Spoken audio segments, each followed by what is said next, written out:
Hello everyone, RMS civil service में आपका स्वागत है। मेरा नाम योगेंद्र कुमार है और आइए शुरू करते हैं। पीवाईक्यू जो क्वेश्चन है हमारे सोल्ड पेपर है वो शुरू करते हैं। ठीक है, तो पिछला वीडियो में देखा हमने 1 से लेकर 40 तक और फिर अब 40 से लेकर 60 तक क्वेश्चन देखेंगे। ठीक है, तो आप लोगों से रिक्वेस्ट है, जो लोग आप नए हैं हमारे चैनल पे, तो कृपया चैनल को सब्सक्राइब कर लीजिए ताकि ऐसे ही वीडियो आपको अपडेटिंग आपको मिलती रहे। ठीक है, तो आइए शुरू करते हैं समय न गवाते हुए। देखते हैं 40 नंबर क्वेश्चन। ठीक है, लज्जा उपन्यास का लेखक कौन है? तो लज्जा उपन्यास का लेखक तस्लीमा नसरीन है। इनका अन्य उपन्यास जैसे लज्जा हो गया, शोध हो गया, निमंत्रण हो गया, फेरा हो गया, फ्रेंच लवर हो गया, बेशर्म हो गया, इनकी ये उपन्यास है। ये बांग्लादेश की रहने वाली है। ठीक है, तो ये बेसिक इंफॉर्मेशन है जो इनके बारे में दिया हुआ है, तो हम लोग याद रखेंगे। ठीक है, बढ़ते हैं दूसरे क्वेश्चन पे। तो लिखा हुआ है विश्व पर्यटन दिवस कब मनाया जाता है?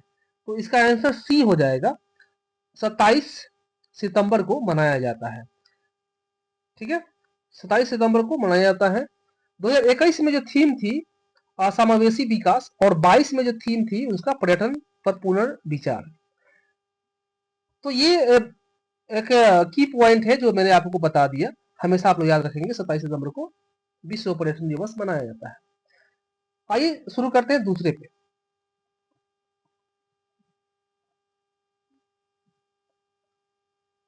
10वीं पंचवर्षीय योजना कब आरंभ हुई? ठीक है, तो इसका जो आंसर हो जाएगा बी आंसर हो जाएगा 2002 से, माने 1 अप्रैल 2002 से इसका 10वीं पंचवर्षीय योजना बनाया गया।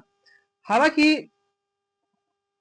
प्रथम जो पंचवर्षीय योजना था वो 1951 से लेकर 56 के बीच मनाया गया था। 5 वर्षों पे, हर 5 वर्षों पे मनाया जाता है। आइए इसके डिटेल्स देखते हैं। तो कुछ बेसिक इन्फॉर्मेशन यहाँ दिया हुआ है। ठीक है, तो ये देख लेंगे हम लोग। 12वीं पंचवर्षीय योजना 2012 से लेकर 17 के दौरान क्रियान्वित रही है। वर्तमान में पंचवर्षीय योजना के स्थान पर नीति आयोग द्वारा 3 साल का एक्शन प्लान बनाया जा रहा है। ठीक है, और जो 7 वर्षीय स्ट्रेटजी पेपर और 15 वर्षीय विजन डॉक्यूमेंट का हिस्सा है। तो ये बेसिक इंफॉर्मेशन है जो आप लोगों को पता होना चाहिए। ठीक है, नेक्स्ट क्वेश्चन है कि किन राज्यों से होकर चंबल नदी बहती है? तो इसका जो आंसर हो जाएगा ए आंसर हो जाएगा उत्तर प्रदेश, मध्य प्रदेश और राजस्थान। इसका जो बेसिक इंफॉर्मेशन है यहाँ पे है, चंबल नदी उत्तर प्रदेश, मध्य प्रदेश, राजस्थान में बहती है। इसका उद्गम जो है मध्य प्रदेश के महू जिले के जनापाव पहाड़ी के सिंगार चोटी से होता है। ठीक है, तो उद्गम याद रखेंगे, कहाँ से कहाँ बहती है, इसका जो है किन किन राज्य से होकर बहती है, ये इंपॉर्टेंट है। ठीक है, तो आप याद रखेंगे। बढ़ते हैं नेक्स्ट क्वेश्चन पे।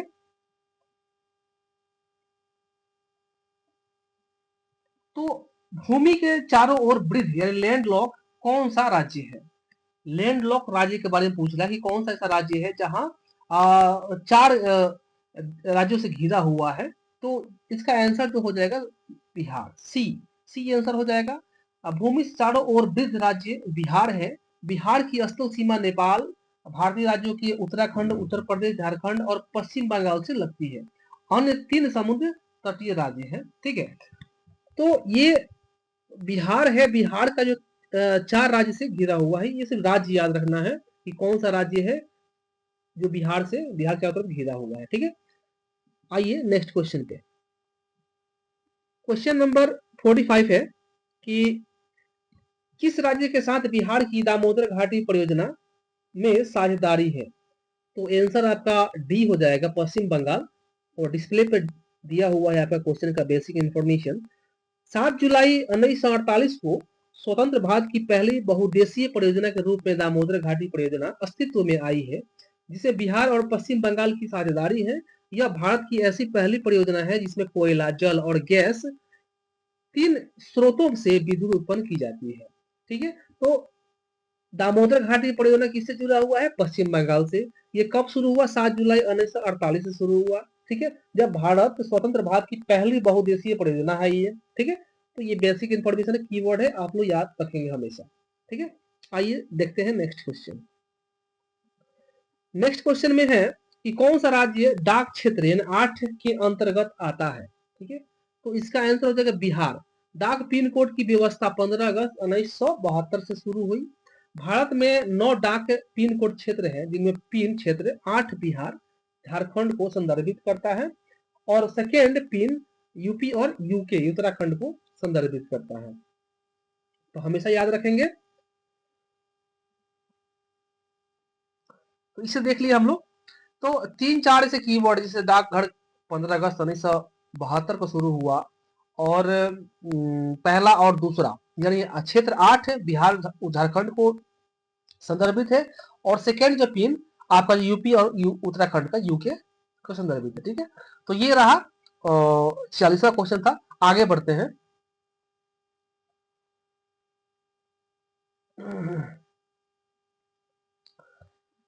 भारतीय क्षेत्र में 2 ज्वालामुखी द्वीप है। इसका आंसर होगा डी नंबर, नरकोंडम और वेरन। ये 2 जो है कि झील है, ज्वालामुखी द्वीप, सॉरी झील नहीं, ज्वालामुखी द्वीप है। तो डी आंसर हो जाएगा। भारत में 2 ज्वालामुखी द्वीप है, बेरन ज्वालामुखी और अंडमान निकोबार द्वीप समूह में अवस्थित है। बेरन जो है अंडमान निकोबार में है और दूसरा जो है ज्वालामुखी नारकोंडम जो उत्तर अंडमान के पूर्व में है। दोनों मतलब अंडमान निकोबार में ही है, पूरा पश्चिम आप लोग देख लीजिएगा। ठीक है, तो याद रखिएगा। नेक्स्ट क्वेश्चन है आपका, किसी देश का मानक समय ग्रीनविच माध्यम समय से कितने गुना के अंतर में रहता है? तो इसका आंसर हो जाएगा डी नंबर, यानी 4 मिनट के अंतर में रहता है। किसी देश का मानक समय ग्रीनविच मध्य से 4 मिनट के गुणज के अंतर में रहता है। ग्रीनविच मध्य, जिसमें 0 डिग्री देशांतर रेखा भी कहते हैं। इसे जो है कि शून्य रेखा को देशांतर भी, शून्य रेखा नहीं है, 0 डिग्री देशांतर रेखा भी कहा जाता है। ठीक है, तो जो लंदन के पास ग्रीनविच से उत्तरी ध्रुव के मध्य खिंचती है से प्रति डिग्री पूर्व की ओर बढ़ने पर 4 मिनट का समय बढ़ता है तथा पश्चिम को प्रति डिग्री जाने पर 4 मिनट का समय कम हो जाता है। तो ये बेसिक इंफॉर्मेशन है, आप लोग याद रखेंगे। इसका आंसर होगा डी, आपकी स्क्रीन पे है। बढ़ते हैं नेक्स्ट क्वेश्चन पे। किस राज्य से सड़कों की सर्वाधिक लंबाई है? किस राज्य में? तो सबसे ज्यादा जो लंबाई है सड़कों की वो उत्तर प्रदेश में है। बी नंबर इसका हो जाएगा। उत्तर प्रदेश के लोक निर्माण विभाग द्वारा निर्मित सड़कों की कुल लंबाई यहाँ दिया हुआ है 47,502 किलोमीटर है, जो अन्य राज्यों की तुलना में सर्वाधिक है। इनमें से 46-35 किलोमीटर राजमार्ग है, राष्ट्रीय राजमार्ग है और 48-32 किलोमीटर प्रांतीय राजमार्गों तथा शेष ग्रामीण सड़कें हैं। तो बेसिक इन्फॉर्मेशन है। आगे बढ़ते हैं। भारत का एक राज्य जिसे कर्क रेखा 2 भागों में बढ़ती है। भारत का एक राज्य, तो इसका आंसर हो जाएगा उड़ीसा, ए नंबर हो। कर्क रेखा उत्तरी गोलार्ध में भूमध्य रेखा के समानांतर ग्लोब पर पश्चिम से पूरब की ओर खींची गई काल्पनिक रेखा है, जो 23.50 डिग्री अक्षांश से होकर जाती है। यह भारत के 8 राज्यों से गुजरती है, गुजरात, राजस्थान, मध्य प्रदेश, छत्तीसगढ़, झारखंड, पश्चिम बंगाल और त्रिपुरा, मिजोरम। तो ये इंपॉर्टेंट है, आप लोग याद रखिएगा कि कर्क रेखा जो है हमारे राज्य भारत के कितने राज्यों से होकर गुजरती है। ठीक है, आइए बढ़ते हैं नेक्स्ट क्वेश्चन पे।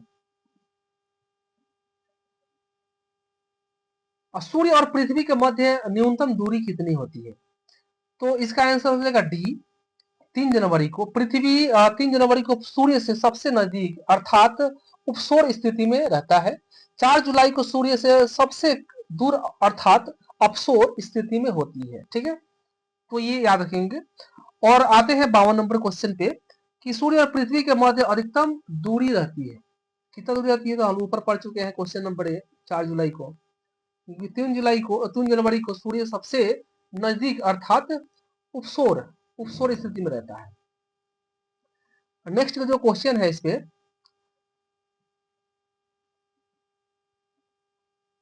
कपास की खेती के लिए भारत की काली मिट्टी सर्वोत्तम मानी जाती है और यह मिट्टी भारत के प्रायद्वीपीय क्षेत्र में विकसित हुई है। तो इसका जो आंसर है बी हो जाएगा। दोनों अ और ब सत्य है, लेकिन ब अ का कारण नहीं है। ठीक है, काली मिट्टी में पोटास की अधिकता के कारण कपास की खेती ज्यादा होती है और इस मिट्टी का निर्माण दरारी उद्भेदन से निकलने वाली लावा के विखंडन से हुआ है। इसे रेगुन नाम से भी जाना जाता है। काली मिट्टी मुख्यतः महाराष्ट्र, कर्नाटक, गुजरात और मध्य प्रदेश में पाई जाता है। ठीक है, तो ये कहाँ रेगुन मिट्टी कहाँ पाया जाता है याद रखेंगे और इसका दूसरा नाम भी याद रखेंगे। ठीक है, नेक्स्ट क्वेश्चन है अरावली के पश्चिम में राजस्थान के भाग पूर्वी भागों की अपेक्षा कम वर्षा पाई जाती है। कारण अरावली की दिशा दक्षिण पश्चिम मानसून की अरब सागरीय शाखा के समानांतर है। दोनों, इसका आंसर जो हो जाएगा आपका ए, दोनों अ और ब सत्य है और ब अ का कारण नहीं है।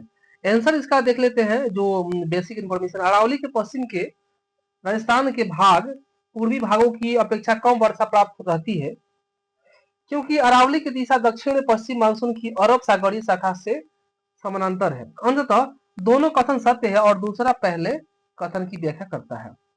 55 नंबर जो क्वेश्चन है आपका, जैव क्षेत्रीय भंडारों की स्थापना का सर्वाधिक महत्वपूर्ण उद्देश्य है। क्या उद्देश्य है? कि कुल जैव विविधता का संरक्षण। बेसिक इंफॉर्मेशन यहाँ दिया हुआ है, ज्यादा खास नहीं है, बस मोटा मोटी देखना है। ठीक है, और आते हैं आपका क्वेश्चन नंबर 56, किस राज्य के साथ बिहार की गंडक परियोजना में साझेदारी है? तो आंसर हो जाएगा उत्तर प्रदेश। गंडक परियोजना भारत की प्रमुख नदी घाटी परियोजना में से एक है। इसकी शुरुआत जो हुई है 1961 में हुई थी। यह बिहार और उत्तर प्रदेश के सम्मिलित परियोजना है तथा इसे नेपाल को भी लाभ प्राप्त होता है। नेक्स्ट क्वेश्चन है, प्रसिद्ध चीनी तीर्थयात्री फाहियान ने इसे किसके शासनकाल में भारत की यात्रा की थी? तो आंसर नंबर चंद्रगुप्त द्वितीय। अब चंद्रगुप्त द्वितीय जो है कि इनका जो कार्यकाल है, यात्रा जो है 402 ईस्वी, भारत में गुप्त राज्य वंश के चंद्रगुप्त द्वितीय का शासनकाल था। उस टाइम जो है कि फाहियान चीनी यात्री, भिक्षु यात्री और अनुवादक था और जिसका बौद्ध ग्रंथ एकमात्र करके जिनका लक्ष्य बौद्ध ग्रंथ एकत्रित करके इन्हें चीन ले जाना था। ठीक है, तो ये बेसिक इंफॉर्मेशन है, आप याद रखेंगे। नेक्स्ट क्वेश्चन है कि अजंता की चित्रकारी इस कथाओं को चित्रण करती है। इसका आंसर जो है जातक। जातक जो है महाराष्ट्र के सहाद्री की पहाड़ी में स्थित अजंता में कुल 30 गुफाएं हैं। अजंता की गुफाओं में बौद्ध धर्म संबंधित चित्र बनाए गए हैं। गुफाओं की दीवारों तथा छतों पर बनाए गए चित्रों में सर्वाधिक महत्वपूर्ण चित्र जातक कथाओं से जुड़े हैं। ठीक है, तो आते आगे बढ़ते हैं कि बिहार शब्द का अर्थ क्या है। तो बिहार शब्द का अर्थ होता है मठ, लेकिन यहाँ आंसर में दिया है पर्यटन। ठीक है, तो इसका याद रखेंगे पर्यटन और आगे इसका एक्सप्लेनेशन देखते हैं। बिहार शब्द का अर्थ पर्यटन होता है। प्राचीन काल में बौद्ध मठों या बिहारों को की अधिकता के कारण बिहार का नाम बिहार पड़ गया। तो ये क्वेश्चन हमारा 20 कंप्लीट हो गया है और मिलते हैं आप लोग को नेक्स्ट वीडियो में। तब तक आप लोग अच्छे से प्रिपेयर होइए, अपना सिलेबस को कंप्लीट कीजिए ताकि आपको आगे चल के प्रिपेयर करने में समय न लगे। ठीक है, धन्यवाद, शुक्रिया, मिलते हैं नेक्स्ट वीडियो में।